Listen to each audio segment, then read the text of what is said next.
रात के अंधेरे में होता तो कोई बड़ी बात नहीं, दिन के उजाले में मेरा घर लुटा रहा है, मेरा दुकान जल रहा है, मस्जिद तोड़ी जा रही है, मदरसा मेरा जिजिया मदरसा 115-16 साल से ज़्यादा का मदरसा है। अब उस वक्त की बुनियादी किताबें हैं वहाँ, दीनी किताबें मेरी है, सारे किताबों को जला दिया गया, सारे मदरसे के फर्नीचर को जला दिया गया, सब कुछ तोड़ दिया गया।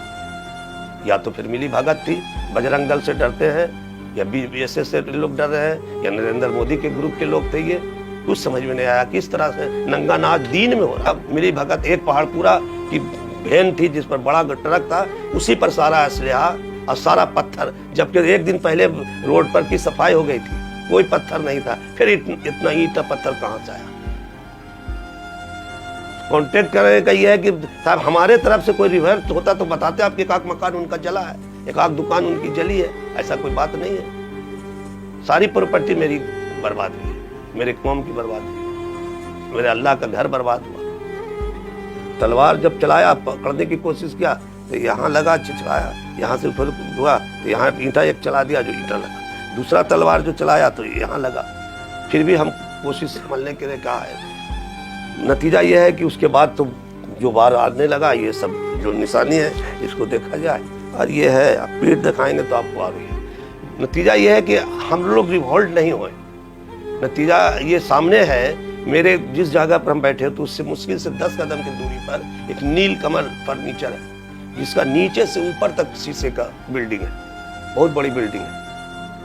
एक ठो रोड़ा भी हमारे बच्चों ने, हमारा लड़का हमारे तरफ से नहीं चलाया। ये अंजुमन की एक हिदायत थी पहले से हम लोगों ने मस्जिद में भी ऐलान किया था कि साहब जो है ऐसा कोई बच्चा मेरा नहीं निकलेगा, मेरी औरतें नहीं निकलेगी।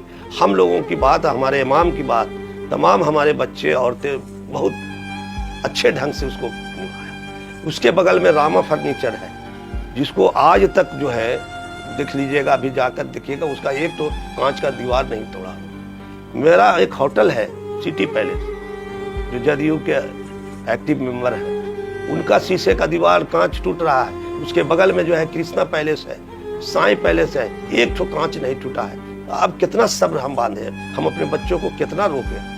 कत्ल भी हो रहे हैं, जिस्म भी मारा जा रहा है, धन भी लुटा रहा है, आग लगाया जा रहा है, और हम अपने बच्चों को कंट्रोल करें, बच्चा रुक जाओ, बाबू रुक जाओ, भैया रुक जाओ। उससे जरा सा आगे बढ़िएगा, मुरारपुर थाना है लहरी, उसमें एक स्टेशनरी की दुकान थी अनवर बाबू का, जलाकर बिल्कुल राख कर दिया। उससे 10 कदम आगे बढ़िएगा तो शाही मस्जिद है, बहुत बड़ी मस्जिद, 5 अंडे की मस्जिद, यहाँ कोई नहीं है उससे बड़ी। वहाँ मेरे इमाम मुअज्जिन, उसके भी सेक्रेटरी हम ही हैं, उस मस्जिद के देख रेख करने वाले भी सेक्रेटरी हम ही हैं। और वहाँ जाकर अंदर हेल के झंडा बांधना है, गाई करना है, वहाँ मना किया। उसमें मेरा एक बच्चा जो है ये भी मौजूद था। असर की नमाज के बाद मगरिब की नमाज में जाने वाले जो लोग थे बेचारे 25-30 आदमी को सबको ढेलाते ठोकर मारा गया। ऊपर का पंखा, सीलिंग का पंखा, डंडा, मेरा मीनार का कुछ सब चीज़ तोड़ा गया। हम तो घायल हो गए थे, इसलिए हम अपने सेक्रेटरी होने के नाते हम मस्जिद गए भी नहीं। इमाम साहब से बातें हुई और तब इमाम साहब को और बच्चों लोगों को सबको पुलिस के जरिए फिर निकाल के हम अपने मोहल्ले में लाया। ये हरकत इतना देर तक नंगा नाच होते रहा।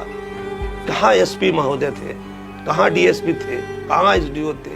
इस वक्त तो कोई जो भी मामला बिगड़ा वो रात को बिगड़ा, दिन में तो सिर्फ रोड पर नंगा नाच हो रहा था। प्रशासन की तमाम फोर्सें कहाँ थी, ये समझ में मेरे ना क्या बात था, क्या चाहते थे लोग, प्रशासन क्या चाहती थी, एडमिनिस्ट्रेशन का क्या रवैया था, ये बहुत दूरभाष लगता है। या तो फिर मिली भगत थी, बजरंग दल से डरते हैं, या BSS से लोग डर रहे हैं, या नरेंद्र मोदी के ग्रुप के लोग थे। ये कुछ समझ में नहीं आया किस तरह से नंगा नाच दीन में हो रहा। रात के अंधेरे में होता तो कोई बड़ी बात नहीं, दिन के उजाले में मेरा घर लुटा रहा है, मेरा दुकान जल रहा है, मस्जिद तोड़ी जा रही है, मदरसा मेरा जिजिया मदरसा 115-16 साल से ज़्यादा का मदरसा है। अब उस वक्त की बुनियादी किताबें हैं वहाँ, दीनी किताबें मेरी है, सारे किताबों को जला दिया गया, सारे मदरसे के फर्नीचर को जला दिया गया, सब कुछ तोड़ दिया गया। अब सरकार क्या करती है, क्या एक्शन लेती है, ये तो अब बिहार सरकार जो हमारा है, इससे हमारी डिमांड है इसकी सही जांच कराया जाए, CBI से CID से जांच करावे। इस तरह का मिली भगत एक पहाड़ पूरा की वैन थी जिस पर बड़ा ट्रक था, उसी पर सारा असलहा और सारा पत्थर, जबकि एक दिन पहले रोड पर की सफाई हो गई थी, कोई पत्थर नहीं था, फिर इतना ईंट पत्थर कहाँ से आया। कांटेक्ट करने का ये है कि साहब हमारे तरफ से कोई रिवर्स होता तो बताते, आपके एक आध मकान उनका जला है, एक आध दुकान उनकी जली है, ऐसा कोई बात नहीं है। सारी प्रॉपर्टी मेरी बर्बाद हुई है, मेरे कौम की बर्बाद हुई, मेरे अल्लाह का घर बर्बाद हुआ।